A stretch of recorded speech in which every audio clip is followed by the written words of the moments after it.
अस्सलाम वालेकुम everyone, welcome to कॉपक्योर। मैं नजीर शेख, कॉपक्योर का ट्रेनर टीचर।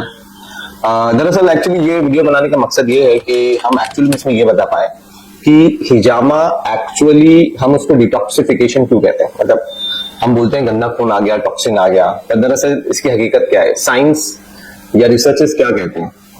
तो इसको लेकर हमने सोचा कि एक वीडियो बनाया जाए और इससे मुतालिक हमको एक यूट्यूब पे वीडियो मिला था डॉक्टर परमजीत सिंह का, जिन्होंने ये कहा, वो जो बकवास लोग बोलते हैं कि चीरा मारेंगे, हल्का हल्का ब्लेड मारेंगे और फिर वेट कपिंग करेंगे, वहां से जो खून आ रहा है वो आपका टॉक्सिन आ रहे हैं, वो वेस्ट प्रोडक्ट्स हैं, वो बकवास है। तो ये वीडियो सुनने के बाद मैंने देखा कि कमेंट्स में लोगों के कंफ्यूजन थे कि हम हिजामा कराएं या नहीं कराएं। तो वहां से मेरे अंदर एक इनबिल्ड एक चीज आई कि हमें as a trainer, as a teacher और एज अ हिजामाटोलॉजिस्ट हम इतने इसको एक्चुअल में सिखाते हैं, करते हैं, तो ये हमारी जिम्मेदारी होनी चाहिए। बिकॉज डॉक्टर परमजीत एक जनरल डॉक्टर है, उनको सारी चीजों का नॉलेज नहीं होगा। हालांकि उन्होंने आधी चीज सही की कि हमारे बॉडी के अंदर जो किडनी है, लंग्स है, वहां से हम लोग टॉक्सिन रिलीज करते हैं, पर आधी बात उन्होंने विदाउट नॉलेज कही है। सो वो उनकी गलती नहीं है, बिकॉज हिजामा को लेकर काफी रिसर्चेस हुए नहीं है, क्योंकि एक एंशिएंट थेरेपी है। तो मुझे लगा कि हमारी जिम्मेदारी है कि एक वीडियो इसके रिसर्चेस पे, विद एक्चुअल रिसर्चेस पे बताया जाए, एक्चुअल साइंस बताया जाए, तो उसको लेकर ये हम वीडियो शूट करें। आई होप आप लोगों को ये पूरा वीडियो देखिए आप लोग। दूसरा, पेशेंस रखिएगा क्योंकि वीडियो बड़ा लंबा है, और अगर पेशेंट नहीं है तो प्लीज थोड़ा सा पेशेंट लेकर आइए और ये वीडियो को पूरा देखें। अगर आप हिजामा करते हैं, करवाते हैं, सीखते हैं या सिखाते हैं, तो इन सब लोगों के लिए ये वीडियो जरूरी है और ये नॉलेज हमें शेयर करना चाहिए। तो एटलीस्ट अगर ये नॉलेज हमको नहीं शेयर करना आता है या हम नहीं समझा पाएंगे, तो एटलीस्ट ये वीडियो से आप उनको समझा सकते हैं, ये वीडियो आप उनको दे सकते हैं। तो लेट्स स्टार्ट। सबसे पहले चलते हैं, जैसे डॉक्टर परमजीत सिंह ने ये भी कहा था कि हमारे लंग्स और किडनी ये हमारे डिटॉक्स ऑर्गन्स है, it is a detox organ. तो सबसे पहले हम उसको समझते हैं। तो हमारा natural detoxification system, the human body possesses a sophisticated and efficient natural detoxification system that operates continuously to eliminate harmful substances।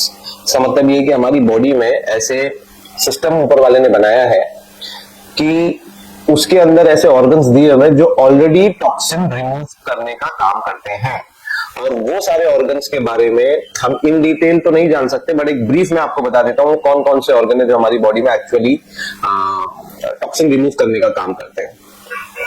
तो सबसे पहले उसमें आता है लिवर। जैसे आप देख सकते हो, liver converts toxin into harmless substance.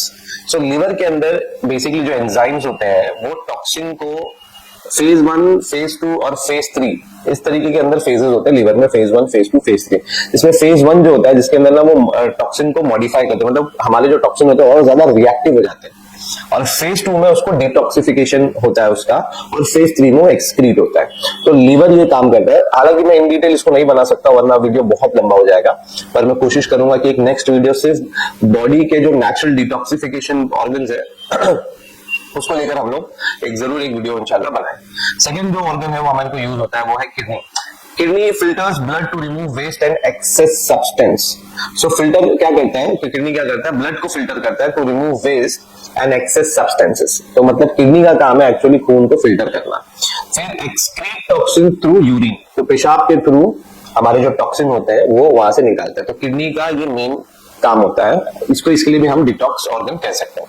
तीसरा है लंग्स। लंग्स क्या करता है, expel volatile toxin via respiration. तो जब हम सांस लेते हैं, छोड़ते हैं, तो जो CO2 है अंदर हमारे लिए हार्मफुल है, तो वो लंग्स के थ्रू उसको बाहर चला जाता है। दूसरा है filter micro bubbles and blood clots.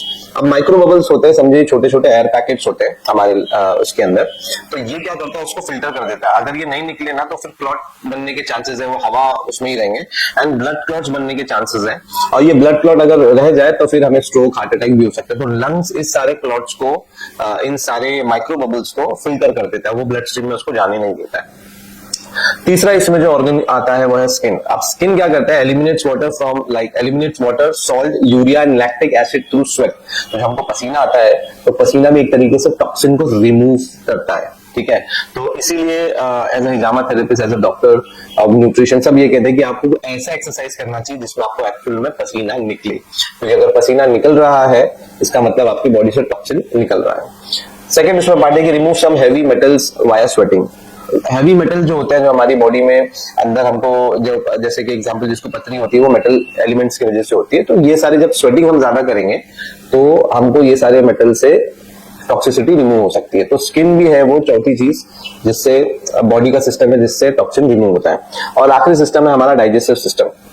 Digestive system क्या करता है? Digestive system remove solid phase through faces. तो हमारे जो सॉलिड वेस्ट है मतलब जो हमारे जो वेस्ट है जिसको पूप कहते हैं या जिसको हम लोग कहेंगे वेस्ट मटेरियल है जो हम लोग टॉयलेट के थ्रू बाहर निकालते हैं वो एक्चुअल में वेस्ट होता है। और बॉडी का एक मैकेनिज्म है डाइजेस्टिव सिस्टम में जिसके अंदर वो पूरे प्रोसेस से होते हुए हमारे एनस के थ्रू बाहर निकल जाता है। तो ये भी एक तरीके का टॉक्सिन रिमूव करने का तरीका होता है। गट माइक्रोबिया हेल्प्स मेटाबोलाइज टॉक्सिन एंड तो हमारे गट में हमारे पेट के अंदर ऐसे ऐसे माइक्रो ऑर्गेनिजम्स हैं जो हम एक्चुअल में हम लोगों को हेल्प करते हैं टॉक्सिन रिमूव करने के लिए। तो ये मोटा मोटा 5 ऑर्गन 5 सिस्टम मैंने आपको बताया जो आपको हेल्प करता है हमारे नेचुरल डिटॉक्सिफिकेशन सिस्टम के थ्रू हमारी बॉडी से टॉक्सिन रिमूव करने के लिए। आगे आप चलते हैं एक्चुअल में जो मेरे रिसर्चेस जो मैंने किए हैं उसको लेकर। अभी हमने ये एक्सप्लेन किया कि नेचुरल डिटॉक्सिफिकेशन सिस्टम बॉडी में कैसा है। अब हम ये समझेंगे कि हिजामा हमारी बॉडी को टॉक्सिन रिमूव करने के लिए कैसे हेल्प करता है। आइए, तो सबसे पहला आता है स्टैग्नेंट ब्लड। स्टैग्नेंट ब्लड का क्या मतलब होता है? Stagnant blood is poorly circulating blood that accumulates in specific areas of the body, typically due to stress or tension, poor posture or lack of movement, injury or inflammation, chronic illness like diabetes or cardiovascular diseases. This stagnation can block the flow of fresh oxygen-rich blood, leading to pain, swelling or feeling of heaviness. इसका मतलब ये है कि stagnant blood is poorly circulating blood. Stagnant blood का मतलब होता है रुका हुआ खून। रुका हुआ खून बॉडी में क्यों होता है? स्ट्रेस और टेंशन की वजह से। एग्जाम्पल, आपने सुना होगा ना कि नदी का बहता हुआ पानी पाक होता है, उसको आप पी सकते हो, ठीक है, पर तालाब का पानी आप नहीं पी सकते क्योंकि तालाब का पानी रुका हुआ है। उसी तरीके से बहता हुआ खून है अच्छा होता है क्योंकि वो बह रहा है, वो फ्लो है। और स्टैग्नेंट ब्लड जो रुका हुआ खून है जब वो रुक जाता है तो वहां पर सारे प्रॉब्लम होना शुरू हो जाते हैं बिकॉज रुके हुए खून के अंदर टॉक्सिसिटी बढ़ना शुरू हो जाती है। क्यों होता है? स्ट्रेस और टेंशन की वजह से। एग्जांपल, जब हम हैप्पी होते हैं, जब हम खुश होते हैं तो हमारी बॉडी के मूवमेंट्स बहुत ज्यादा होते हैं, ठीक है, हम खुलते हैं, हम एक्सपांडेड रहते हैं। एक्चुअल में हमारी बॉडी में भी सारी नर्व्स एक्सपांड हो जाती है, मतलब वो खुल जाती है, वो फुल जाती है, राइट। और जब हम टेंशन में होते हैं या हम स्ट्रेस लेते हैं या हम थोड़ा डिप्रेशन में होते हैं तो हमारी बॉडी खुद सिमट जाती है, मतलब वो श्रिंक हो जाती है। सेम वे हमारी नर्व्स भी श्रिंक हो जाती है। जब हमारी नर्व श्रिंक हो जाती है तो हमारी जो ब्लड का फ्लो है वो भी स्लो जाता है, और स्लो होने की वजह से कुछ जगह पे वो स्टैग्नेंट हो जाता है, मतलब वो एक तरीके से ठहर जाता है, या एक तरीके से आप बोलेंगे कि वहां का फ्लो स्लो हो जाता है। पुअर पोस्चर, अगर आप एक्सरसाइज नहीं करते हो, मूवमेंट नहीं है, तो वहां पर भी स्टैग्नेंट ब्लड हो जाता है। ये मोस्टली जो सिटिंग जॉब होते हैं वहां पर ये लोगों को बहुत होता है। इंजरी और इन्फ्लेमेशन, कहीं पर आपको इंजरी हुई, कहीं पर आपको सूजन हुई या इन्फ्लेमेशन हुआ, वहां पर अगेन ब्लड का फ्लो कम हो जाता है। इसके लिए लोग ड्राई कपिंग लगाते हैं ताकि वहां का जो ब्लड का फ्लो है वो थोड़ा ज्यादा बढ़ जाए। ज्यादा ब्लड आएगा, ज्यादा डब्ल्यूबीसी आएगा, ब्लड रश की वजह से जो डब्ल्यूबीसी आते हैं वो वहां पर हीलिंग करते हैं। फिर आते हैं क्रॉनिक इलनेस लाइक डायबिटीज और कार्डियोवास्कुलर डिजीजेस में भी स्टैग्नेंट ब्लड हो जाता है क्योंकि ब्लड का फ्लो सही नहीं है। This stagnation can block the flow of fresh oxygen rich blood. अब होता क्या है कि हमारे जो नए ब्लड में जो ब्लड होता है हमारा, उस ब्लड के अंदर हमारा ऑक्सीजन रिच कंटेंट होता है। अब वो ऑक्सीजन ही हमारे सेल्स को, हमारे स्किन तक नहीं पहुंच रहा है, इसीलिए वहां पर पेन हो जाता है, वहां पे स्वेलिंग होती है और वहां पे एक हेवीनेस की फीलिंग आती है। तो स्टैग्नेंट ब्लड की वजह से ये होता है। और एक इसमें मैं एक बात बता दूं चलो कि हिजामा में एक्चुअल में हम लोग जो ब्लड निकालते हैं ना वो कैपिलरीज से निकालते हैं। हम कोई नसों से खून नहीं निकालते, मतलब ना हम आर्टरीज से खून निकालते हैं ना हम वेन्स से खून निकालते हैं। आर्टरीज और वेन्स में खून जो होता है वो फ्लोइंग वाला होता है और मोस्टली वो खून अच्छा होता है। कैपिलरीज जो होती है वो वेन्स और आर्टरीज के बीच के ब्रांचेस होते हैं। अगर आप कैपिलरीज के बारे में थोड़ा और पढ़ोगे तो आपको पता चलेगा कि कैपिलरीज में मोस्टली डेड और ओल्ड आरबीसीज होते हैं जो फ्लश होते हैं। अगर वो फ्लो बराबर हो, अगर फ्लो नहीं है, वो स्टैग्नेंट ब्लड है, तो वहीं रुक जाते हैं। तो एक तरीके से आप कैपिलरीज को समझ लीजिए कि एक तरीके का वो ऐसी जगह है जहां पर गंदगी ज्यादा रहती है। और कैपिलरीज जो होती है और जो माइक्रो कैपिलरीज होती है वो स्किन के नीचे होती है। जो हमारे स्किन, हम लोग जो इंसिशन करते हैं स्किन के ऊपर, वो इंसिशन के नीचे जो खून आता है वो नसों का नहीं होता है, वो कैपिलरीज की होती है, और ये कैपिलरीज की इलास्टिसिटी भी बढ़ जाती है क्योंकि हम नेगेटिव प्रेशर उसको दे रहे हैं और वहां से खून निकल जाता है। अब वहां से खून निकला तो उसको भरना तो है अपने आप को, तो वो नए ब्लड उसमें भरा जाएगा, और जब नया ब्लड वहां पर आएगा तो फ्लो अच्छे से होगा, और फ्लो अच्छा होगा और ऑक्सीजन ज्यादा मिलेगा उस सेल्स को, तो वो लोग डैमेज नहीं होंगे, वो इन्फ्लेमेशन दूर हो जाएगा। तो एक्चुअल में ये होता है हिजामा के अंदर, हम लोग स्टैग्नेंट ब्लड को रिमूव कर देते हैं। आइए आगे बढ़ते हैं। How stagnant blood impacts the body. अब आज देखेंगे कि ऐसा मतलब इम्पैक्ट क्या है, अगर स्टैग्नेंट ब्लड किसी के बॉडी में रह जाए तो उसमें इम्पैक्ट क्या है। First, reduce oxygen delivery. Without proper circulation tissue receive less oxygen affecting their ability to repair and regenerate. Reduce oxygen delivery का मतलब ये होता है कि अगर आपका बॉडी में सर्कुलेशन ही प्रॉपर ना हो तो वहां पर ऑक्सीजन बहुत कम पहुंचेगा, जब ऑक्सीजन कम पहुंचेगा तो उनकी रिपेयर और रीजनरेट की जो कैपेसिटी है वो भी स्लो हो जाएगी। तो बेसिकली ऑक्सीजन पहुंचना चाहिए हर सेल्स के पास, एक तो वो स्टैग्नेंट ब्लड में नहीं होता है। दूसरा, toxin accumulation. Stagnant blood holds on to metabolic waste products and harmful toxin contributing to inflammation and disease. तो जैसे स्टैग्नेंट ब्लड हो गया वहां पर क्या हो जाता है, टॉक्सिसिटी बढ़ना शुरू हो जाती है, इस टॉक्सिसिटी की वजह से इन्फ्लेमेशन होता है और दूसरी बीमारियां होती है। तो स्टैग्नेंट ब्लड से क्या होता है, टॉक्सिन बढ़ना शुरू हो जाता है। तीसरा, impaired immunity. Poor blood flow can weaken immune response and the body's abilities to fight infection। अगर पुअर ब्लड फ्लो क्या होगा, पुअर ब्लड फ्लो की वजह से हमारी इम्यून रिस्पॉन्स, जो बॉडी की रिस्पॉन्स इम्यूनिटी की, वो वीक हो जाएगी और बॉडी की एबिलिटी इन्फेक्शन से या किसी डिजीज से, किसी वायरस से, किसी बैक्टीरिया से लड़ने की जो ताकत होती है वो कम हो जाएगी। तीसरा है chronic pain. Stagnation often triggers inflammation, which is associated with condition like arthritis, back pain, and migraine. So, stagnation की वजह से क्या होता है, इन्फ्लेमेशन। इन्फ्लेमेशन की वजह से क्या होता है, दर्द, और ये दर्द लोगों को सालों साल रहता है, सालों साल रहता है। ये सालों साल का दर्द क्यों नहीं जाता लोग दवा खाने से? हम एक पैरासीटामोल या डिक्लोफेनाक खा लेते हैं तो होता क्या है कि वो सबसाइड कर देता है, दर्द वही है, हमने सिर्फ सिम्टम को ट्रीट किया है। दर्द वही है, सिम्टम को ट्रीट किया। दर्द गया था, पीठ में दर्द है तो दवा खा ली तो दर्द चला गया, पर जैसे दवा बंद कर दी दर्द अभी भी वही है। इसका मतलब है कि हमने रूट कॉज को एड्रेस नहीं किया। रूट कॉज स्टैग्नेशन हो सकता है, ब्लड का फ्लो हो सकता है। तो अगर आप एक बार हिजामा कर लें तो ब्लड का फ्लो इजी हो जाएगा, आपका रिडक्शन हो जाएगा। हमने ऐसे बहुत सारे केसेस देखे कि जहां पे लोग सालों साल से सिर्फ दवा खा लेते हैं, 3-4 हिजामा सेशन किया, वो दर्द निकल गया। क्यों निकला? क्योंकि वो पेन स्टैग्नेंट ब्लड की वजह से था, लैक ऑफ मूवमेंट की वजह से था। तो अब हमने जहाँ पे हिजामा किया, स्केल रीजनरेट हुए, रिपेयर हुए, नया ब्लड आया, वो स्टैग्नेशन निकल गया, पेन धीरे धीरे रिड्यूस हो गया। ओके, तो ये स्टैग्नेंट ब्लड इंपैक्ट करता है बॉडी के ऊपर। How hijama remove stagnant blood. अब हिजामा कैसे ये ब्लड को रिमूव, मतलब ये स्टैग्नेंट ब्लड को कैसे रिमूव करता है? First, creating suction. हम लोग जब cups are placed on the skin creating negative pressure, this draw blood to the surface and improve circulation in the area. तो हम लोग सबसे पहले सक्शन करते हैं। हिजामा थेरेपिस्ट क्या करता है, सबसे पहले आपको एक सक्शन लगा देगा। सक्शन लगाने के बाद क्या होता है, वहां पे एक नेगेटिव प्रेशर बिल्ड होता है। नेगेटिव प्रेशर की वजह से सारा खून उस कप के नीचे आना शुरू हो जाता है। अब खून ज्यादा आ रहा है, इसका मतलब समझ रहे हैं कि खून में अब हरारत होगी, खून थोड़ा फ्लो होना शुरू हो जाएगा। तो वहां पे क्या होता है, वहां पे सर्कुलेशन बन जाता है, निशान आ जाता है, जिसको हम लोग हाइपरमिया भी कहते हैं। Releasing toxin. Small incision allows stagnant blood to be removed along with cellular waste and inflammatory markers.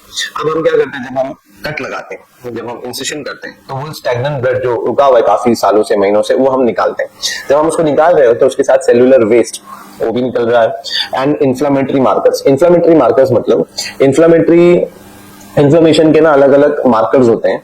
वो मार्कर्स थोड़ा आगे इन डिटेल में बताऊंगा। वो मार्कर्स भी अगर आप उस ब्लड को टेस्ट करेंगे तो आपको वो मार्कर्स भी उसके अंदर, वो टेस्ट के अंदर मिल जाएंगे कि हाँ ये इन्फ्लेमेशन के ये जो मेन रीजन थे, ये भी इन्फ्लेमेशन उस ब्लड के अंदर मिल जाते हैं आपको। तो वहां पर हम लोग इन्फ्लेमेटरी मार्कर्स को भी निकाल सकते हैं। Boosting fresh blood flow. The removal of stagnant blood encourage new oxygen rich blood to replace it, nourishing tissue and promoting healing. जैसे मैंने कहा कि स्टैग्नेंट ब्लड निकल गया, नया ब्लड आया, नए ब्लड में ऑक्सीजन है, नए ब्लड में सारी अगर आपने कोई सप्लीमेंट खाया हो या कोई न्यूट्रिशियस चीज खाई है तो वो सब कुछ नए ब्लड में, और नया ब्लड आएगा तो वहां के सेल रिपेयर होंगे, रीजनरेट होंगे और वहां पर अच्छी खासी हीलिंग होगी। Scientific correlation of stagnant blood with hijama. The first is tissue hypoxia. When blood flow is limited, tissue suffers from oxygen deprivation leading to cell damage. तो ये टिश्यू हाइपोक्सिया कब होता है, जब हम लोग के सेल्स को ऑक्सीजन ही नहीं मिलता, तो उसका जो स्टेट है उसको कहते हैं हाइपोक्सिया। तो when blood flow is limited, जब ब्लड का फ्लो ही कम है, tissue suffer from oxygen deprivation, सारे टिश्यूज को ऑक्सीजन कम मिलता है, एंड बिकॉज ऑफ दैट हमारे जो सेल्स होते हैं वो डैमेज होना शुरू हो जाते हैं। Second, metabolic waste accumulation. Stagnation traps harmful substance like lactate, carbon dioxide and inflammatory cytokines. जैसे मैंने कहा स्टैग्नेशन की वजह से क्या होता है, harmful substance like lactate, carbon dioxide और इसी तरीके से जो साइटोकाइंस है वो वहां पर जमा होना शुरू हो जाता है। कपिंग की स्टडीज क्या कहती है, research show that wet cupping help reduce inflammatory markers like IL-6 and TNF alpha while promoting fresh blood flow. अब एक पर्टिकुलर रिसर्च है जिसका मैंने लिंक दिया हुआ है इस YouTube के वीडियो में, सारे जो मैंने रिसर्चेस किए हैं उसके लिंक मैं यहाँ पे डाल रहा हूँ, वो आपको मिल जाएंगे। उस रिसर्च के हिसाब से ये पता चलता है कि inflammatory markers like IL-6 and TNF alpha, अब ये दो मार्कर्स है, मतलब अगर ये दो इन्फ्लेमेशन के मार्कर्स आपकी बॉडी में है तो आप समझिए कि मोटापा इसी की वजह से होता है, हार्ट अटैक इसी वजह से होते हैं, पेन बॉडी में इसी की वजह से होता है, कैंसर के अंदर भी यही इन्फ्लेमेशन मार्कर्स होते हैं। तो ये इन्फ्लेमेशन मार्कर्स या ये इन्फ्लेमेशन के मार्कर्स हम बॉडी से अगर निकाल ले रहे हैं तो इसका मतलब आप समझ रहे हैं, इसका मतलब ये है कि हम अपनी बॉडी को बीमारियों से बचा रहे हैं। इसीलिए हिजामा को प्रिवेंटिव एंड क्यूरेटिव दोनों के लिए यूज किया जाता है। किसी बीमारी को क्योर करने के लिए थेरेपी, जिसको हम लोग फिर बोलते हैं क्यूरेटिव थेरेपी, और एक होता है कि किसी बीमारी को ना होने के लिए ये किया जाता है जिसको हम लोग कहते हैं प्रिवेंटिव थेरेपी। तो ये दोनों के केस में किया जा सकता है, सेहतमंद को भी करना चाहिए जिसको हम कहते हैं हिजामा बिन सेहत, और एक मर्ज मरीज को भी करना चाहिए जिसको हम कहते हैं हिजामा बिन मर्ज। ओके, उसी स्टडीज का एग्जांपल जो लिंक है मैंने इस पीपीटी में भी आपको बताया है, तो आप इस स्टडीज को जाके इन डिटेल अगर आपको चेक करना हो तो आप जाके चेक कर सकते हैं। मैंने बहुत शॉर्ट में बनाया क्योंकि मुझे ये वीडियो शॉर्ट रखना था। So let's move forward and understand कि lymphatic system के अंदर या lymphatic system को improve करने के लिए कपिंग क्या करता है। Okay, so let's understand what is lymphatic system in brief. Lymphatic system is a network of tissues, vessels and nodes that work alongside to improve the circulatory system, remove toxin, waste products and metabolic byproducts from the body, transport lymph fluid that fight infection, regulate fluid balance in the body by draining excess fluid from tissue. It acts as a body drainage system, collecting and filtering waste from every cell and organ. तो lymphatic system का basically काम ही होता है कि जो toxin आते हैं उसको फिल्टर करें, लिम्फ का जो फ्लूइड है जो एक्चुअल में इन्फेक्शन से लड़ता है उसका फ्लो प्रॉपर्ली रखें। तो ये एक तरीके का ड्रेनेज सिस्टम है, समझो एक तरीके का गटर है हमारी बॉडी का, कि सारी जो गंदगी होगी वो इस लिम्फेटिक सिस्टम के थ्रू हमारी बॉडी से बाहर जाएगी। अब हम ये देखेंगे नेक्स्ट स्लाइड में कि how does the lymphatic system detoxify the body. ये कैसे करता है, मतलब ब्रीफ में बहुत lymph node, lymphatic vessel and lymphatic organs के थ्रू। लिम्फ नोड क्या करते हैं, एक ऐसा चेक पॉइंट, एक गेट है जहां से सारे toxin, bacteria and abnormal cells lymphatic vessel क्या करता है, transport lymph fluid throughout the body. जो लिम्फ फ्लूइड जो बैक्टीरिया से लड़ते हैं वो पूरे बॉडी में घुमाता है अच्छे से, सारे जगह से वेस्ट प्रोडक्ट को कलेक्ट करता है और उसको ब्लड के अंदर डालना शुरू कर देता है, जो फिर लिवर और किडनी के थ्रू प्रोसेस करके वो वेस्ट को हम लोग यूरिन के थ्रू बाहर आ जाता है। लिम्फेटिक ऑर्गन जैसे स्प्लीन, थाइमस, टॉन्सिल्स, ये सब कुछ हार्मफुल सब्सटेंस को पकड़ते हैं, बताते हैं बॉडी को, रिस्पॉन्स करते हैं और इम्यून फंक्शन को सपोर्ट करते हैं। तो जैसे फॉर एग्जांपल जब भी किसी को कोई बैक्टीरिया या वायरस जाता है तो सबसे पहले वो टॉन्सिल के थ्रू पता करते हैं, बिकॉज वो सबसे पहला गेट है। हम बैक्टीरिया या कोई मुंह या नाक से चला जाए या वायरस, सबसे पहले आपके ये पार्ट को पता चलता है। एलिमिनेशन पाथवेज, मतलब ये सारे टॉक्सिन रिमूव कैसे होते हैं, रिमूव होते हैं यूरिन के थ्रू जो किडनी जिसमें हेल्प करती है, बाइलिन फेसेस जो जिसमें लीवर ज्यादा हेल्प करता है, स्वेट मतलब पसीना जो स्किन जिसमें हेल्प करती है। अब हम देखेंगे कि लिम्फेटिक स्टैग्नेशन क्यों होता है। जैसे मैंने कहा कि ब्लड स्टैग्नेंट हो जाता है तो हमारा लिम्फेटिक एरिया भी स्टैग्नेंट हो सकता है। क्यों हो सकता है, lymphatic system does not have central pump. जैसे खून के अंदर एक पंप है, जो हमारा हार्ट है वो चल रहा है तो फ्लो गोल गोल गोल गोल गोल गोल घूम रहा है हर जगह बॉडी में, पर लिम्फेटिक सिस्टम के पास कोई हार्ट नहीं है, पंपिंग नहीं है उसकी, तो उसका फ्लो उतना फास्ट नहीं जितना ब्लड का है। So it relies on muscle contraction movement and external pressure to keep fluid flowing. अब इसका मतलब क्या है, मसल कॉन्ट्रैक्शन का मतलब आपकी बॉडी के मूवमेंट्स होने चाहिए, मतलब आप ये एक्सरसाइज करो या बॉडी मूव करो, या एक्सटर्नल प्रेशर मतलब जैसे कि मसाज, इसमें आप देखेंगे कि मसाज जब आप करते हो तो आपको रिलैक्स फील होता है, बॉडी से टॉक्सिन निकलते हैं। हम मूविंग कपिंग करते हैं, फेशियल कपिंग करते हैं, तो हम कहते हैं ना कि मूविंग कपिंग जब हम करते हैं तो यहाँ पे लिम्फेटिक ड्रेनेज है, तो लिम्फ के फ्लो को हम बढ़ा लें ताकि यहाँ की पूरी टॉक्सिसिटी निकल जाए। इसके लिए आप देखेंगे कि एक्ने, पिंपल्स या चेहरे को आपको अच्छा करना हो तो आपको फेशियल कपिंग करना चाहिए। कॉमन कॉजेज क्यों, क्या ऐसा कॉजेज है जिसकी वजह से लिम्फेटिक स्टैग्नेशन होता है। फर्स्ट इज सेडेंटरी लाइफस्टाइल या लैक ऑफ एक्सरसाइज, मतलब बस बैठे हैं, काम कर नहीं रहे, मूवमेंट्स वगैरह नहीं है। पुअर पोस्चर है, बैठने का तरीका नहीं, 8-8 10-10 घंटा बैठे हुए, पर वो बैठने का सही तरीका नहीं है, चेयर शायद बराबर नहीं है, ठीक है, क्रॉनिक इन्फ्लेमेशन है, इलनेस है, पेन है, इलनेस है, उसके वजह से आप बाहर नहीं जा सकते हो, मूवमेंट नहीं कर सकते हो, और बहुत ज्यादा प्रोसेस्ड फूड खाते हो या पोल्यूटेड एरिया में रहते हो, तो ये सब लिम्फेटिक जो फ्लो है उसको स्टैग्नेंट कर देता है, मतलब लिम्फ को भी वो स्टैग्नेंट कर देता है। साइन ऑफ लिम्फेटिक स्टैग्नेशन, मतलब कैसे पता चलेगा कि हमारी बॉडी में लिम्फेटिक जो हमारा लिम्फ है वो स्टैग्नेंट हो चुका है? स्वेलिंग होगी, particular in the hands and the feet, persistent fatigue और ब्रेन फॉग, क्रॉनिक इन्फेक्शन होगा, इम्यून सिस्टम वीक हो जाएगा, पफिनेस समझते हैं आप, ऐसा आप अपने थाइस पे या काफ मसल पे या पैरों पर अगर ऐसा हाथ रखें ऐसे, तो वो अंदर ही दब जाएगा, उसको ऊपर आने टाइम लगेगा। तो ये सब आप इसका मतलब है कि ये आपका जो लिम्फेटिक सिस्टम है वो कॉम्प्रोमाइज हो चुका है, वो स्टैग्नेंट हो चुका है। हिजामा कैसे वर्क करता है? How hijama moves the lymphatic system? So lymphatic drainage through suction. The suction created by cups pulling liquid towards the surface of the skin. This stimulate lymphatic vessel to drain excess fluid and toxin more efficiently. तो जब हम suction लगाते हैं, जैसे मैंने बताया, जैसे हम सक्शन लगाते हैं और जब उसको मूवमेंट देते हैं, तो हमारी बॉडी में बहुत ज्यादा लिम्फेटिक नोड्स है, लिम्फेटिक वेसल है, तो जिधर जिधर आप मूवमेंट दोगे, जैसे मैंने बताया था, चेहरे पे हम लोग ऐसे मूवमेंट देते हैं, शोल्डर पे हम लोग राउंड राउंड देते हैं, जहां मसल है उसके हिसाब से हम मूवमेंट देते हैं, तो वहां के सारे lymphatic vessels, lymphatic nodes active हो जाते हैं, और वहां से सारे लिम्फेटिक जो, जैसे ब्लड का फ्लो बढ़ता है वैसे लिम्फ का भी फ्लो बढ़ना शुरू हो जाता है। Removal of stagnant toxin. Hijama physically removes cellular debris, inflammatory cytokines and stagnant fluid, reducing the burden on the lymphatic system. तो जैसे ब्लड रिमूव होता है वैसे लिम्फ भी, स्टैग्नेंट लिम्फ भी रिमूव हो जाता है, जिसके अंदर हम लोगों ने कहा सेलुलर डेब्रिस, मतलब जो सेल के कचरे हैं वो भी निकल जाते हैं, इन्फ्लेमेटरी साइटोकाइन एक प्रोटीन है जिसकी वजह से इन्फ्लेमेशन होता है, वो भी निकल जाते हैं। Activation of lymph nodes. Cups placed near lymph node areas like neck, armpit and groin promote faster lymph drainage, improving immune defense and detoxification. तो जैसे मैंने कहा कि नेक के पास, आर्मपिट के पास, ग्रॉइन एरिया के पास आप अगर वहां कप प्लेस करोगे या कप के मूवमेंट दोगे तो वहां बहुत अच्छा रिजल्ट आपको मिलता है, क्योंकि जो लिम्फेटिक डिफेंस जो सिस्टम है पूरा वो एक्टिव हो जाता है। इंप्रूव सर्कुलेशन, जैसे मैंने कहा कि by increasing local blood flow हिजामा helps the lymphatic system collect and transport waste more efficiently. तो हिजामा इसीलिए लिम्फेटिक सिस्टम में हमें हेल्प करता है। Why hijama is unique for lymphatic health? अब ऐसे तो बहुत मसाज से भी हो जाएगा, ऐसा नहीं है कि सिर्फ हिजामा से होगा या कपिंग से होगा, पर हिजामा क्यों यूनिक है, इसमें क्या डिफरेंस है, वो इसमें हम बता रहे हैं। अनलाइक अदर डिटॉक्स मेथड, हिजामा combines suction stimulation to mobilize lymph flow. इसमें कहा कि सक्शन लगाते हैं हम लोग, तो सक्शन का जो स्टिमुलेशन है स्किन पे भी पड़ता है, और वो स्किन का डर्माटोम जिस ऑर्गन से जुड़ा हुआ है वो भी स्टिमुलेट होता है। मतलब एक रिसर्च के हिसाब से हमारी बॉडी की जो स्किन है उसके जो डर्माटोम्स होते हैं वो डर्माटोम किसी ना किसी ऑर्गन से जुड़े होते हैं, और ये हर इंसान में अलग अलग जगह पे होते हैं। तो हम जिस जगह पर सक्शन रख रहे हैं उस जगह का जो ऑर्गन स्टिमुलेट होता है वो भी स्टिमुलेट होता है, ठीक है। एक direct removal of stagnant fluid bypassing overwork organs like the liver and the kidneys. जैसे मैंने कहा कि जो हमारे कैपिलरीज में जो टॉक्सिन है वो ऐसा नहीं है कि हिजामा करेंगे तो नहीं निकलते, वो निकलेंगे, लीवर और किडनी के थ्रू निकलते हैं, पर जब हम उसको हिजामा के थ्रू निकालते हैं तो हम एक्चुअल में क्या कर रहे हैं, हम लीवर, किडनी, लंग्स, इन सब का लोड कम कर रहे हैं। जब हम उनका लोड कम करेंगे तो उनकी एफिशिएंसी बढ़ जाती है। It's like we are delegating, हम लोग अपना काम डेलीगेट कर रहे हैं हिजामा को, ताकि ऑर्गन्स अपने काम में एफिशिएंट रह जाए। Localized target of lymph node areas which accelerates waste clearance. जैसे कहा कि लिम्फ के जो नोड अगर आप उसको एक्टिव कर दो तो वो ज्यादा प्रमोट करेंगे वेस्ट के क्लियरेंस को।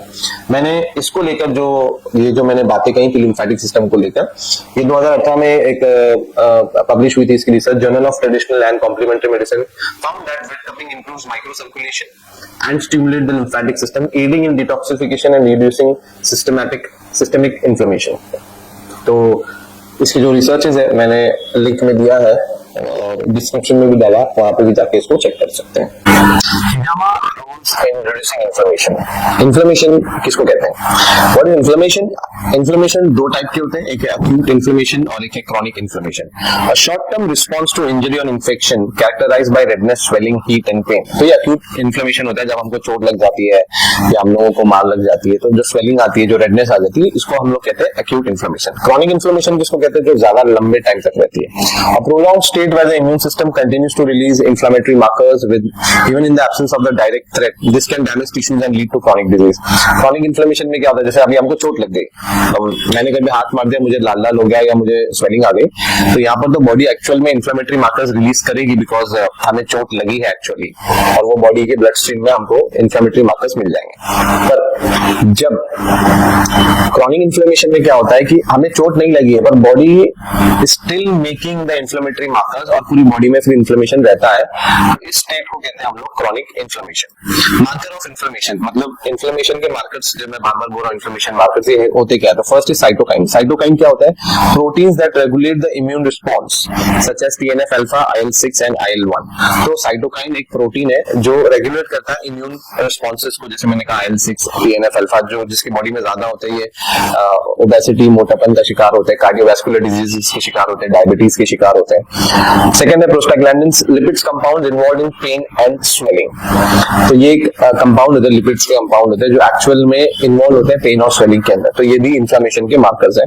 और थर्ड है free radicals, unstable molecules that causes oxidative stress worsening inflammation. Free radicals का मतलब हमारी बॉडी में ऐसे मॉलिक्यूल्स है जो अनस्टेबल है, वो घूमते रहते हैं इधर उधर इधर उधर इधर उधर। इसके लिए आप लोगों को देखेंगे ना, अभी बहुत ज्यादा एंटीऑक्सीडेंट लोग लेना शुरू करते हैं, जिसकी वजह से इन्फ्लेमेशन कम होती है। तो फ्री रेडिकल्स की वजह, अगर आपकी बॉडी में साइटोकाइन है, अगर आपकी बॉडी में फ्री रेडिकल्स हैं, अगर आपकी बॉडी में ऐसे लिपिड कंपाउंड्स हैं जिसकी वजह से पेन और स्वेलिंग होती है, तो आप समझ जाना कि आप लंबे टाइम से क्रॉनिक इन्फ्लेमेशन में हो। अब हो सकता है कि आपको डायबिटीज हो सकता है कि आपको हार्ट के इश्यूज हो सकता है कि आपको कांस्टेंट क्रॉनिक पेन होता हो बैक में, शोल्डर्स में, कहीं पर भी, या आप इमोशनली बहुत ड्रेन हो चुके हो, वहां पर भी ये रिलीज हो जाता है। ठीक है, सो इन्फ्लेमेशन को पहले समझना जरूरी है, क्योंकि मोस्टली बीमारियों के अंदर सबसे ज्यादा जो बीमारियां होती है उसके अंदर सबसे बड़ा प्रॉब्लम इन्फ्लेमेशन का ही होता है। बॉडी में अगर हमारे सेल्स इन्फ्लेम्ड हो गए फॉर एनी रीजन और वो लंबे टाइम तक रहे, तो आप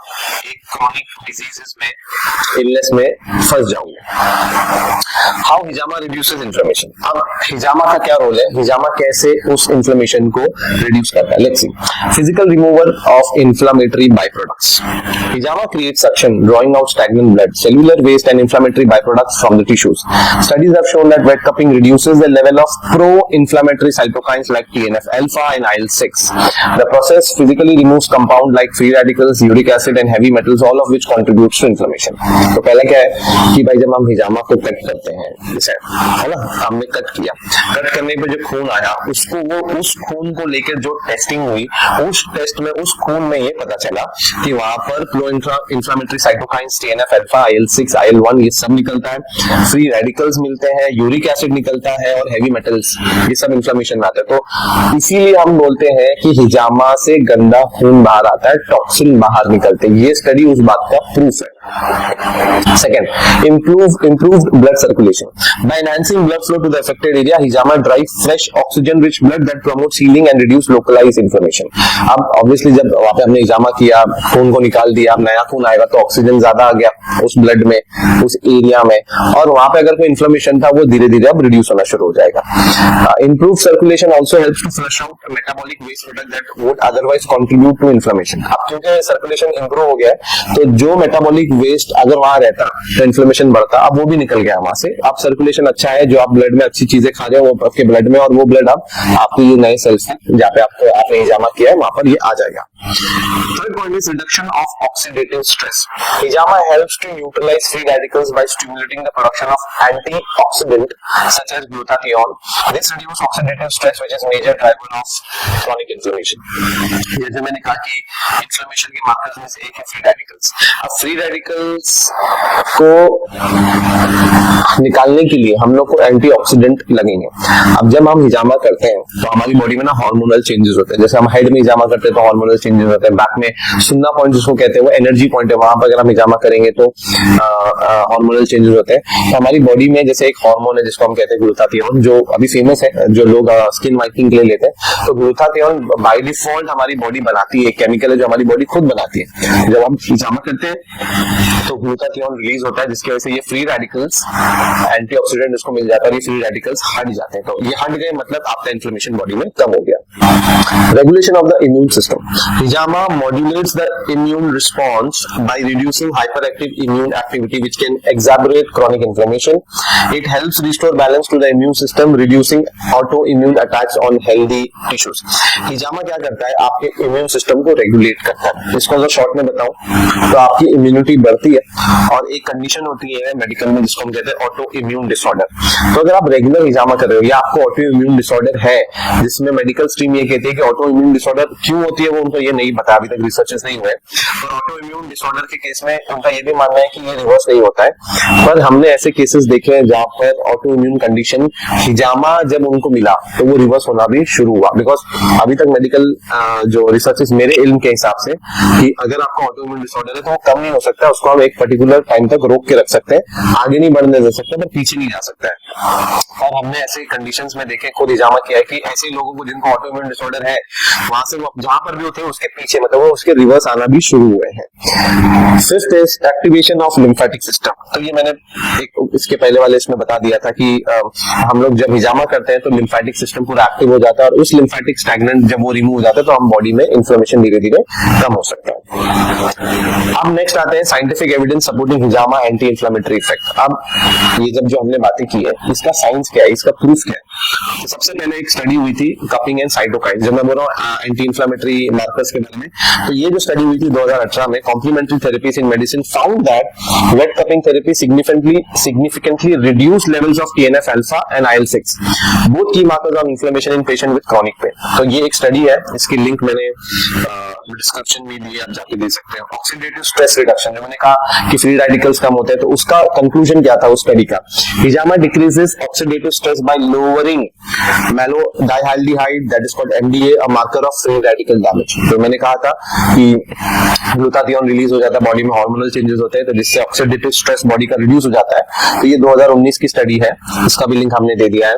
pen and swelling relief, a systematic review of journal of pain research in 2020 confirmed that cupping therapy reduces swelling and pain in condition like arthritis by lowering inflammatory markers। तो arthritis है, अगर आपने हिजामा किया, आपके इन्फ्लेमेशन मार्कर्स धीरे धीरे कम हो गए, आपकी आर्थराइटिस वो भी रिवर्स हो जाएगी, और आपके आर्थराइटिस का जो पेन है वो भी इंशाल्लाह कम हो जाएगा। स्पेसिफिक कंडीशन वेयर हिजामा रिड्यूसेस इन्फ्लेमेशन, ऐसी कंडीशन जो मेरे एक्सपीरियंस में या रिसर्च के हिसाब से, ऐसे कंडीशन जहां पर हिजामा एक्चुअल में वर्क करेगा और आप ऐसे कंडीशंस पे हिजामा करवा सकते हैं जहां पे इन्फ्लेमेशन कम हो जाता है, उसमें सबसे पहले आता है आर्थराइटिस। आर्थराइटिस में जो जॉइंट पेन है वहां पर वो पेन रिड्यूस हो जाएगा क्योंकि आपके इन्फ्लेमेटरी मार्कर्स हिजामा से निकल जाएंगे। सेकंड है फाइब्रोमाइल्गिया, जहां पर elevates widespread inflammation and improve circulation through the muscle, तो ये भी सॉल्व हो सकता है।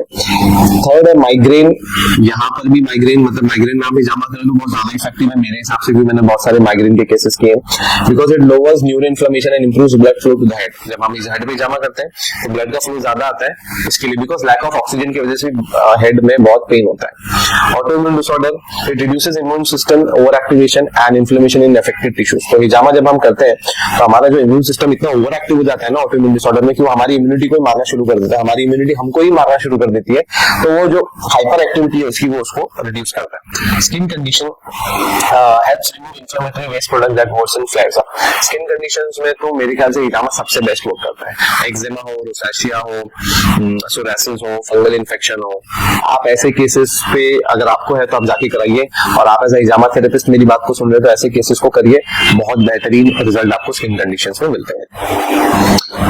नेक्स्ट जो स्लाइड है, जो टॉपिक है वो है how hijama is unique for reducing inflammation. मतलब यूनिकनेस क्या है, इन्फ्लेमेशन निकालने के बॉडी के और भी तरीके हैं, जैसे डाइट से भी आप कर सकते हो। तो इन्फ्लेमेशन हिजामा से करने से क्या यूनिकनेस है उसके अंदर, तो पहला है कि unlike medication like non steroidal anti inflammatory drugs जो हम डॉक्टर्स ड्रग्स देते हैं, मतलब दवाई देते हैं पेन रिड्यूस करने के लिए, which is temporary blocks pain and inflammation. तो बेसिकली ये सब दवाइयां कभी भी इन्फ्लेमेशन को या मेन कॉज को खत्म नहीं करते, बस ये उनको ब्लॉक करके रखते हैं। जब तक दवा का असर है आपको पेन नहीं होगा, दवा का असर खत्म हुआ, वो बॉडी से निकल गया बाहर, फिर आपको पेन होना शुरू हो जाएगा। हिजामा क्या करता है, डायरेक्टली रूट कॉज जो इन्फ्लेमेशन है उस पर ही डायरेक्टली अटैक करता है, तो इसीलिए हिजामा पेन में बहुत काम आता है। तो सबसे पहला है कि natural and safe, no harmful side effect like those associated with long term drug use, example ulcer and kidney damage. तो अगर आप बार बार डिक्लोफेनाक पैरासीटामोल खाते रहेंगे, बहुत हाई चांसेस है कि आपकी किडनी अनइफेक्टिव हो जाएगी, वो काम करना बंद कर देगी, जो इतना लोड नहीं झेल सकती। Long lasting relief, the combination of toxin removal, improve circulation and immune regulation provide sustained benefit. अगर आप रेगुलर हिजामा थेरेपी कराते रहेंगे हर 3 महीने, as per my experience, her fit आदमी को जिसको लगता है वो फिट है, जिसको कोई बीमारी नहीं है, उसको हर 3 महीने में एक बार हिजामा कराना चाहिए पूरी बॉडी का, जिससे एटलीस्ट अगर उनकी बॉडी में कोई चीज पनप रही हो, कोई चीज बढ़ रही हो, वो खुद ब खुद रिड्यूस हो जाएगी। तो ये सारी जो कंडीशन मैंने आपको बताई, खासकर इन्फ्लेमेशन को लेकर, उसका मैंने यहाँ पर लिंक डाला है, आप उसको गो थ्रू कर सकते हैं। Let's come to another topic, जहां पर ऑक्सीजनेशन एंड न्यूट्रिएंट डिलीवरी, कि हाउ हिजामा बूस्ट सेलुलर हेल्थ। तो ऑक्सीजनेशन एंड न्यूट्रिएंट डिलीवरी हमारे सेल्स में कैसे आती है और हिजामा उसको कैसे बूस्ट करता है, उसको लेकर ये मैंने टॉपिक क्रिएट किया था। Let's understand. Oxygenation and nutrient delivery are essential process that keeps the body functioning at its best. Every cell in the body require oxygen to produce energy and nutrients to repair itself and maintain optimal performance. तो oxygen और nutrient delivery body के लिए बहुत important है, और अगर सही तरीके से ऑक्सीजन और न्यूट्रिएंट्स बॉडी के सेल्स को मिलेंगे तो अपने आप को रिपेयर भी अच्छे से कर सकते हैं और मेंटेन भी कर सकते हैं। Hijama plays a significant role in enhancing these process by improving blood circulation and removing stagnation. Let's dive deeper into how it works. तो हिजामा जैसे हमने कहा कि improve blood circulation को भी improve करता है और stagnant को भी निकालता है। तो यहाँ पर मतलब हिजामा ऑक्सीजनेशन में और न्यूट्रिएंट डिलीवरी में कैसे वर्क करता है उसको हम समझ रहे हैं। ऑक्सीजनेशन, इसका क्या मतलब होता है? Oxygenation is transported by RBCs and delivered to tissues where it is used to produce energy ATP through cellular respiration. Without sufficient oxygen, cells cannot function properly, leading to fatigue, reduced healing and even cell death. Oxygen जो है हमारी body में RBC travel लेके जाता है, मतलब हमारी body में जो आरबीसी है, ब्लड का एक कंपोनेंट है आरबीसी लेके जाता है उसको, उस ऑक्सीजन को, वो भी होता है एक्चुअली हेमोग्लोबिन के अंदर। तो जहां पर वो एनर्जी प्रोड्यूस करता है, अगर ऑक्सीजन की मात्रा उस सेल्स में कम पहुंच रही है तो वो फंक्शन भी प्रॉपर्ली नहीं करेगा, सेकंड हीलिंग रिड्यूस हो जाएगी, और थर्ड वो सेल की डेथ भी हो सकती है। तो इसको हम लोग कहते हैं oxygenation. Nutrient delivery, the blood carries essential nutrients such as glucose, amino acid, vitamins, minerals to every organ and tissues. Proper nutrient delivery ensures tissue repair, regeneration, immune system function, hormone production and overall metabolic balance. बस इसको एकदम simple सा भी समझे कि nutrient delivery का मतलब है जो हम खाते हैं पीते हैं, तो हमारी बॉडी को जो न्यूट्रिशन चाहिए वो न्यूट्रिशन में ब्लड ही सब जगह पे लेके जाता है। जब हम जो खाते हैं और खाने को जब च्यू करते हैं और जो वो पेट में जाता है तो वहां से ब्लड स्ट्रीम में जाता है, और उस न्यूट्रिशन को ब्लड पूरी बॉडी में पहुंचाने का काम ब्लड करता है। तो इसलिए न्यूट्रिएंट डिलीवरी कौन करता है? ब्लड। और हिजामा में हम एक्चुअली वो ब्लड को रिमूव करते हैं जो स्टैग्नेंट है, ठीक है। How poor circulation affects oxygenation and nutrient delivery. अगर ब्लड का फ्लो ही सही नहीं है, बहुत पुअर है, बहुत स्लो घूम रहा है, बहुत स्लो फ्लो कर रहा है, तो ऑब्वियसली वो ऑक्सीजनेशन में भी इंपैक्ट आता है और न्यूट्रिएंट डिलीवरी में भी इंपैक्ट आता है। तो वो क्या इंपैक्ट आता है? फर्स्ट इज ऑक्सीजन डिप्रीवेशन, जिसको हम लोग कहते हैं hypoxia. Tissues and cell don't receive enough oxygen, leading to impaired energy production and cell damage. जैसे मैंने कहा कि ऑक्सीजन ही नहीं पहुंचा तो वहां पर उसकी हीलिंग ही रिड्यूस हो गई और वो सेल की डेथ भी हो सकती है। न्यूट्रिएंट डेफिशिएंसी, अब फ्लो ही नहीं है तो न्यूट्रिएंट्स उस पार्ट में पहुंच ही नहीं रहा है, जब पहुंच ही नहीं रहा है तो वहां पे हीलिंग स्लो होगी और बॉडी का डिफेंस मैकेनिज्म स्लो हो जाएगा। Third is accumulation of waste products, metabolic by products like carbon dioxide and lactic acid build up, further impairing cellular function. अगर अब ब्लड का फ्लो रेस्ट्रिक्टेड है तो जैसे मैंने कहा कि मेटाबॉलिक बाय प्रोडक्ट एक जगह पे जमा होते जा रहे हैं क्योंकि वो घूम नहीं रहे, वो एक जगह पे जाके जमा हो जा रहे हैं, तो ये भी एक इम्पैक्ट हो जाता है कि पुअर सर्कुलेशन की वजह से। कॉमन सिम्टम्स क्या है इसके? आपके हाथ पैर ठंडे हो जाते हैं, मसल क्रैम्प आ जाती है, नमनेस आ जाती है, यू फील फटीग, थका हुआ आप महसूस करें, मतलब आप एकदम आपकी एनर्जी, आप सुबह भी उठने पर आपकी एनर्जी नहीं है बॉडी के अंदर, It is because of poor circulation of blood in your whole body. अब हिजामा कैसे इसमें वर्क कर सकता है? हिजामा कैसे आपकी बॉडी में ऑक्सीजनेशन और न्यूट्रिएंट डिलीवरी को बेहतर कर सकता है? पहला, जैसे मैंने कहा, एनहांस ब्लड फ्लो। मैं पूरा नहीं पढ़ रहा हूं बिकॉज ये चीजें हमने एक्सप्लेन करा दी है। एनहांस ब्लड फ्लो, जैसे आप कहीं पर कप रखते हो, हिजामा निकालते हो, तो वहां पे ब्लड का फ्लो बढ़ जाता है। अब आप सोचिए, ब्लड का फ्लो बढ़ गया तो ऑक्सीजन आ गया, नया न्यूट्रिशन पूरा आ गया। तो उस तरीके के उस जहां पर हिजामा हुआ है वहां पे ऑक्सीजन भी आपको पूरी तरीके से मिलना शुरू हो जाएगा, क्योंकि कट भी किया है तो बॉडी की इम्यूनिटी का रिस्पॉन्स भी आ जाता है कि कट हुआ है तो वहां हीलिंग भेजनी है। खून तो हमने पूरा निकाल दिया कप के अंदर से बाहर, और वहां पर आपको ऑक्सीजन भी मिलेगा और न्यूट्रिशन भी मिलेगा। तो वहां का जो स्किन एरिया है या जिस ऑर्गन के पास वो लगा है वो ऑर्गन और ये स्किन या वो जॉइंट पेन, वो आपकी वहां पे हीलिंग शुरू हो जाएगी। Second is removal of stagnant blood. जैसे मैंने कहा कि जिस वजह से प्रॉब्लम है ब्लड, रुका हुआ ब्लड, उसको हम हिजामा से बाहर निकाल देते हैं। Third is better capillary function. तो कैपिलरी की, जैसे मैंने कहा कि परमिलिबिलिटी बढ़ जाती है, उसकी इलास्टिसिटी बढ़ जाती है। तो for example, the pressure exerted by हिजामा stimulate angiogenesis, the formation of new capillaries, improving long term blood supply to the area, improve capillary function, enhances nutrient और oxygen exchange at the cellular level. तो better capillary function का मतलब ये हुआ कि वहां पर हम लोग नई न्यू कैपिलरीज या उस कैपिलरीज की जो इलास्टिसिटी रहती है वो भी बढ़ जाती है, और वहां पे खून का फ्लो उस कैपिलरीज में अच्छे से होना शुरू हो जाता है। Fourth is reduction in tension and blockages. Tight muscle और connective tissues can compress blood vessels, reducing oxygen and nutrient flow. हिजामा relaxes this tissues, allowing blood to flow freely. जब मसल्स टाइट हो जाते हैं, टिश्यू टाइट हो जाते हैं, तो ऑब्वियसली ब्लड का रेस्ट्रिक्शन हो जाता है। उसके जैसे मैंने कहा कि टेंशन होती है तो हम लोग खुद, हमारे मसल भी टेंशन में हो जाते हैं और नर्व्स भी टेंशन में हो जाते हैं। तो हिजामा जब वहां पर होता है तो वहां पर उस हिजामा की वजह से क्या होता है कि वो टेंशन रिलीज हो जाता है, आपकी मसल फ्लेक्सिबिलिटी हो जाती है, आपकी नर्व की फ्लेक्सिबिलिटी हो जाती है, और फ्लो जो है वो अच्छे से होना शुरू हो जाता है। How oxygen and nutrient delivery promote healing. अगर किसी की बॉडी में ऑक्सीजनेशन इंप्रूव हो गया या न्यूट्रिएंट डिलीवरी इंप्रूव हो गई तो क्या हो सकता है? तो पहला होगा फास्टर हीलिंग। जितनी जल्दी ऑक्सीजन पहुंचेगा, जितनी जल्दी ब्लड का फ्लो होगा, आपका मतलब ऑक्सीजन ज्यादा जाएगा, हीलिंग फास्ट हो जाएगी। इन्फ्लेमेशन रिड्यूस हो जाएगा क्योंकि इन्फ्लेमेशन के मार्कर्स वहां से निकल जाएंगे। एनर्जी लेवल बढ़ जाएगी क्योंकि ऑक्सीजन सेल तक पहुंच रहा है। बहुत सिंपल सा एग्जांपल, लोग बेहोश हो जाते हैं ना, तो अगर आप उसका साइन समझोगे तो ब्रेन में ऑक्सीजन नहीं पहुंचा, इसके लिए वो बेहोश हो गए। तो ऑक्सीजन की अहमियत वहां पे आपको समझ में आती है। तो इसके लिए हर सेल के अंदर ऑक्सीजन पहुंचना जरूरी है। And enhance immune function. जैसे जैसे आपके सारे न्यूट्रिशन और ऑक्सीजन आपके सेल्स में पहुंचना शुरू हो जाएगी, आपकी इम्यूनिटी खुद ब खुद बूस्ट हो जाएगी। इसीलिए हिजामा को ना एक्चुअली इम्यूनिटी बूस्टर भी कहा जाता है।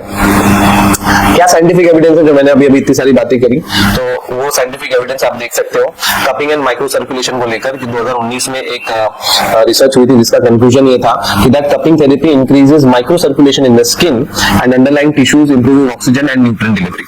Second, blood oxygenation level. Journal of complementary medicine research show that हिजामा एनहांसेस टिश्यू ऑक्सीजनेशन। वो रिसर्च से पता चलता है कि हिजामा से ना टिश्यू की ऑक्सीजनेशन में बढ़त होती है by increasing haemoglobin levels and blood flow velocity. ठीक है। Waste removal and healing. तो वेस्ट रिमूवल और हीलिंग कैसे होते हैं हिजामा से, उसको लेकर 2020 में स्टडी हुई थी जिसका कंक्लूजन ये था कि हिजामा aids in flushing out metabolic waste product, creating an optimal environment for healing. तो हिजामा हीलिंग को प्रमोट करता है। ठीक है। अब ऐसे पार्ट जो मैं हमेशा लोगों को समझाता हूं कि हिजामा ना बॉडी को हील करता है और आपकी बॉडी खुद आपको हील करती है। तो जो हमारा टॉक्सिसिटी है हिजामा से उसको निकालता है, बाकी हीलिंग का जो मेन काम है ना वो बॉडी खुद ही कर देती है। ठीक है। अब पर्टिकुलरली ये वीडियो में हम सिर्फ रिसर्चेस के कंक्लूजन देखेंगे ताकि फटाफट एक जो अभी हमने इतनी सारी वीडियोस पे बातें की, उन सारी बातों का जो कंक्लूजन है, जो रिसर्चेस है, उन रिसर्च पे बस एक फटाफट एक वॉक थ्रू करेंगे हम लोग। पहला है साइंटिफिक एविडेंस सपोर्टिंग हिजामा।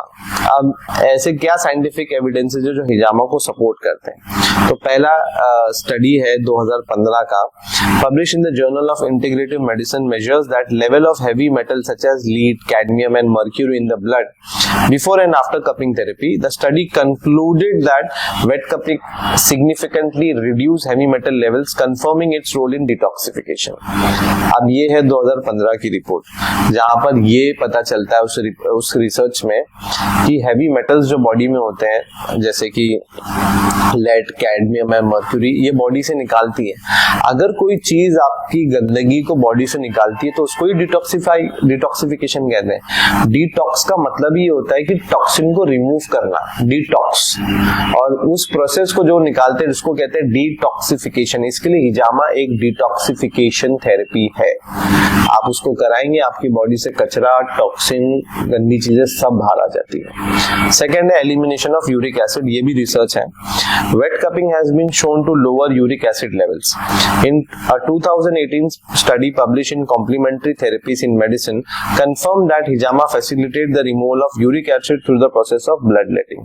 तो ये भी रिसर्च ये प्रूफ करती है कि यूरिक एसिड अगर किसी को हो तो वो हिजामा कराए, हिजामा से यूरिक एसिड का सोल्यूशन आपको मिल सकता है। ये सारे रिसर्चेज है, मैं अपने आप से कोई बात नहीं कर रहा हूँ। नेक्स्ट एविडेंस देखेंगे पेन रिलीफ और इन्फ्लेमेशन रिडक्शन की, जो हम लोग ऑलरेडी देख चुके हैं, बट एक जिस्ट आपको मैं देना चाह रहा हूँ। ये रिसर्च हुई थी 2018 में, जहां पर जब हिजामा किया गया तो इन्फ्लेमेटरी मार्कर्स जो होते हैं जब बॉडी में आ जाते हैं, बॉडी पैदा करती है, TNF अल्फा, IL-6, IL-1, ये सब पेशेंट के खून से हमको मिले। तो अगर आप देखेंगे after several hijama sessions, patient showed a mark decrease in this markers along with significant pain relief. मतलब बॉडी, किसी की बॉडी में वो पेन मार्कर्स ऑलरेडी थे, जब उनको हिजामा कराया गया तो उनको वो इन्फ्लेमेटरी मार्कर्स धीरे धीरे कम होने लगे। ये इस बात का सबूत है कि आपकी बॉडी में अगर आप रेगुलरली हिजामा कराते हो तो इन्फ्लेमेटरी मार्कर्स धीरे धीरे रिड्यूस हो जाएंगे। Pain management for arthritis and musculoskeletal disorder, ये 2020 की स्टडीज है जिसमें ये पाया गया कि musculoskeletal disorder such as arthritis and fibromyalgia, the suction and blood removal reduce swelling and improve joint function. इससे ये पता चला कि जो आर्थराइटिस है, जो फाइब्रोमाइल्जिया है, यहाँ पर आपका हीलिंग होता है। कैसे पता चला? स्टडीज से पता चला। तो ये भी एक एविडेंस है पेन रिलीफ एंड इन्फ्लेमेशन को लेकर। फिर एक एविडेंस आता है इंप्रूविंग द ब्लड सर्कुलेशन। तो ये 2019 की एक स्टडी है जिसमें रिजल्ट ये शो किया कि the result showed increase blood flow to the treated areas which was sustained for hours after the therapy. Effectiveness in diabetic patient. Complementary medicine in 2020 found that cupping therapy improved circulation in patient with diabetes, reducing complication like neuropathy and improving wound healing. तो diabetic के अंदर भी हिजामा काफी useful है, ये उसका evidence है। Evidence on boosting immune function, 2017 की ये रिपोर्ट है जहां पे आप देख सकते हैं कि the immune system by increasing the production of immune regulating cytokines thus supporting the body ability to fight infection. तो मतलब ऐसे प्रोटीन बॉडी में आ जाते हैं जिससे इम्यूनिटी हमारी बढ़ना शुरू हो जाती है। लिम्फेटिक स्टिमुलेशन, हिजामा stimulate the lymphatic system promoting the removal of waste products and excess fluid. This was highlighted in 2021। तो ये मैंने पहले भी एक्सप्लेन किया था कि लिम्फेटिक सिस्टम के को कैसे हिजामा ठीक करता है और उसकी वजह से कैसे हमारी हीलिंग होती है। Evidence on stress and mental health, reduction in stress hormones.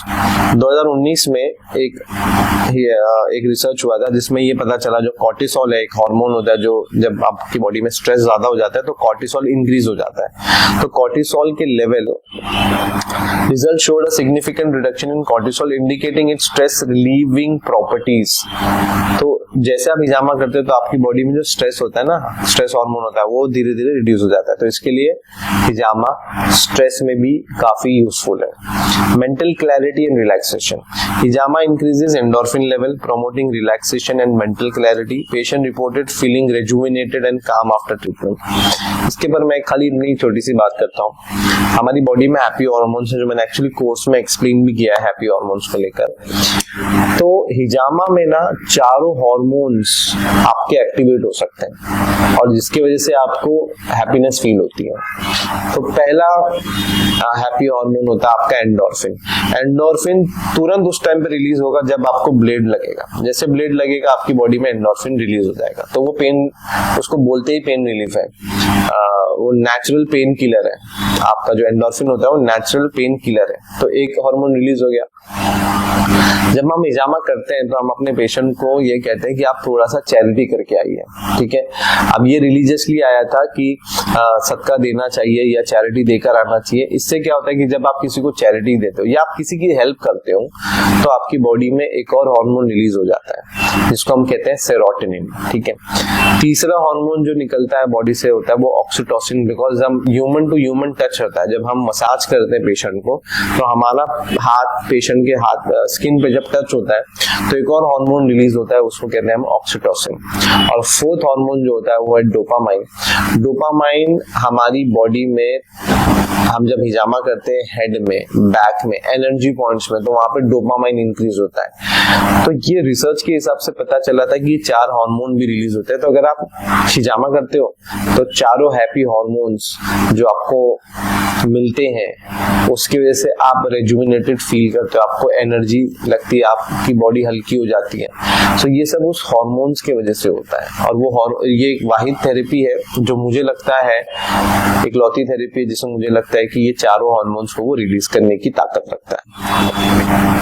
Evidence from systematic reviews and Meta analysis, इसमें बेसिकली एक 2020 का रिसर्च हुआ था जिसमें हमको ये पता चला कि जो पेन स्कोर होता है, मतलब पेन का लेवल ऊपर है नीचे जब स्कोर होता है, जब ये पेन स्कोर को लिया गया और ऐसे लोगों के ऊपर ट्रायल किया गया तो पता चला कि जिसके ऊपर कपिंग की गई थी उनका पेन स्कोर थोड़ा कम था बनिस्बत जो दूसरे लोगों के ऊपर की गई थी। एंड रिव्यू ऑफ हिजामा मैकेनिज्म, एक स्टडी थी जिसमें हमको ये पता चला physiological mechanism of wet cupping including its ability to detoxify, reduce inflammation and promote healing. तो हिजामा के मैकेनिज्म के ऊपर, हिजामा एक्चुअल में वर्क क्या करता है, उसमें उस कप के नीचे होता क्या है, ये एक अच्छा टॉपिक है पर ये अभी मैं कवर नहीं कर पाऊंगा।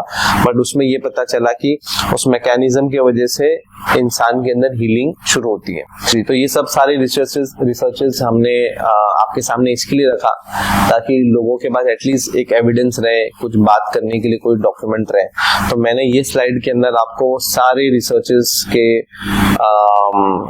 रेफरेंसेस दे दिया है। ये मैंने ग्रुप अपने जो यूट्यूब का डिस्क्रिप्शन होता है वहां भी डाल दिया है। किसी को बहुत इन डिटेल पढ़ने का शौक हो तो वो जाकर यहाँ पर पढ़ भी सकता है। मैंने पूरे वीडियोस को बहुत शॉर्ट में रखा था और इसलिए रखा कि एटलीस्ट एक लोगों को जो चाहत होती है पढ़ने वालों की तो वो इन डिटेल जाके पढ़ सकते हैं, पर जो शॉर्ट टर्म में कुछ समझना चाहते हैं उनके लिए ये वीडियो था। और इस वीडियो के अंदर जो मुझे जो हेल्प किया और मुझे चैट जीपीटी ने काफी हेल्प किया। मेरे को जो रिसर्चेस के रेफरेंसेस थे तो आई एक्नॉलेज जब चैट जीपीटी की ऐसे टाइम पर आया कि जहाँ पर हम लोगों को रिसर्चेस फाइंड करना बहुत आसान हो गया है।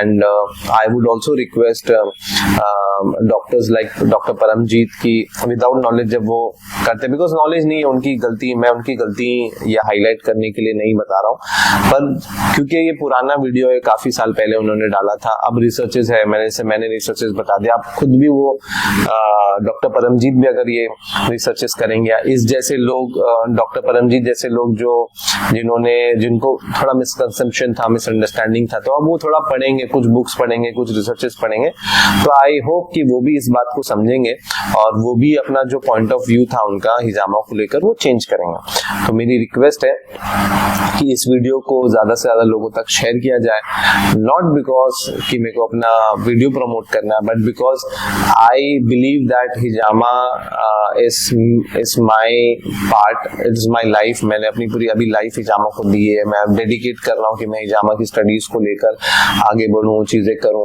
और काफी रिसर्चेज हुई हैं, मैं काफी डीप डाउन जाके स्टडीज करता हूँ हिजामा को लेकर।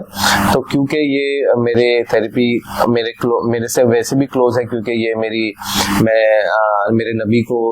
नबी की सुन्नत रही है और मैं जिनको फॉलो करता हूँ उन्होंने ये ट्रीटमेंट को रेकमेंड किया है, तो मेरे लिए भी थोड़ा और पर्सनल लेवल पे ये मेरे लिए क्लोज हो जाता है। तो मेरी रिक्वेस्ट है आप सारे लोगों से कि ऐसे रिसर्चेस आप खुद भी करिए, आप खुद भी वीडियो बनाइए, और अगर आप ये नॉलेज को शेयर कर सकते हैं तो बहुत ज्यादा अच्छा होगा। अगर आप ये नॉलेज शेयर नहीं कर सकते कोई भी वजह से तो आप इस वीडियो को शेयर कर दीजिए, ताकि आने वाले जो जनरेशन है या जो लोग हैं वो इस वीडियो को देखकर एक्चुअल में हिजामा करना शुरू करें और उसको करें। मेरी रिक्वेस्ट ये भी है, जो हिजामा थेरेपिस्ट है वो भी कभी कभी गलत चीजें करते हैं और गलत चीजें भी प्रमोट करते हैं, तो मेरी उनसे रिक्वेस्ट है कि without knowledge just for the sake of money don't do this.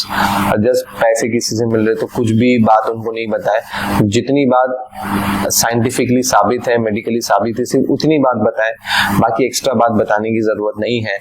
जैसे जैसे वक्त बढ़ेगा, जैसे जैसे रिसर्चेस होंगे तो हम लोगों को हिजामा के और भी बेनिफिट्स समझ में आएंगे। तो आई होप आप लोगों को ये वीडियो